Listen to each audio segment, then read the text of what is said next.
All right, story time. So, this is the discovering of James Outman. Um, Back in June of 2018, I received a text from a friend of mine, a coworker, actually also co-season ticket holder. We shared seats, even though we both lived in San Diego, up at Dodger Stadium, and sent me a little video, and it said under the video, it said James Outman. And I looked at the text and a little further, and then I did a little digging on James. I couldn't find him in any MLB pipeline list, Baseball America list. He wasn't there. And so, this was James taking some swings at Dodger Stadium. And, of course, he took swings, I'm sure, for other teams. Sounds like he also did for the Athletics and the Padres. And so, a few days later, there was the draft. And despite what the rankings may have said, the Dodgers ended up taking James Outman in the seventh round, surprising some people. And they signed him. He was out of Sacramento State. So it turns out that James's uncle had had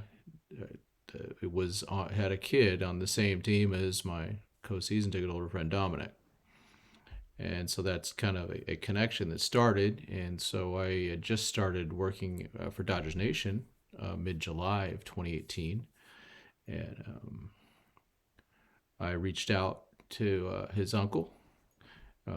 He was, everything was cool.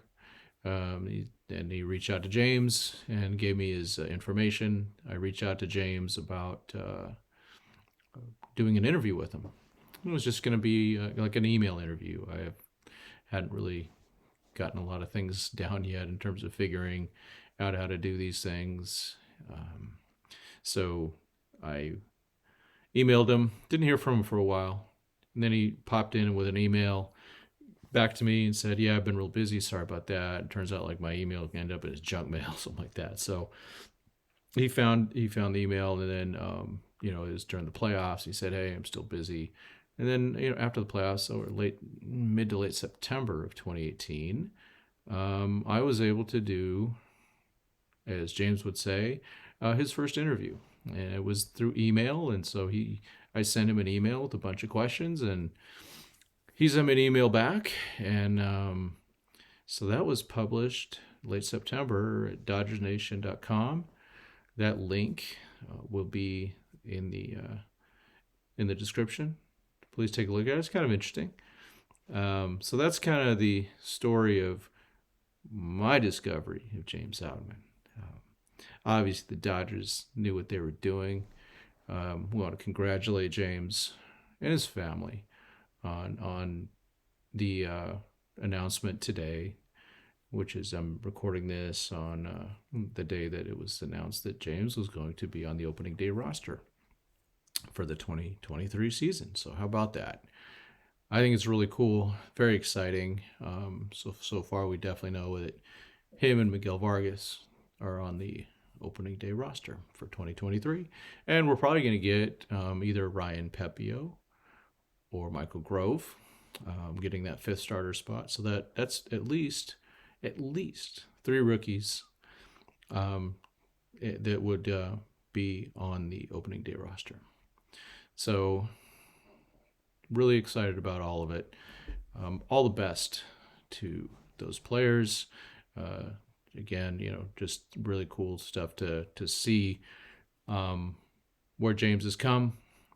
I did have like in 2019 when I started working, covering the Quakes on a more full-time basis. Well, full-time for me is once every 2 weeks.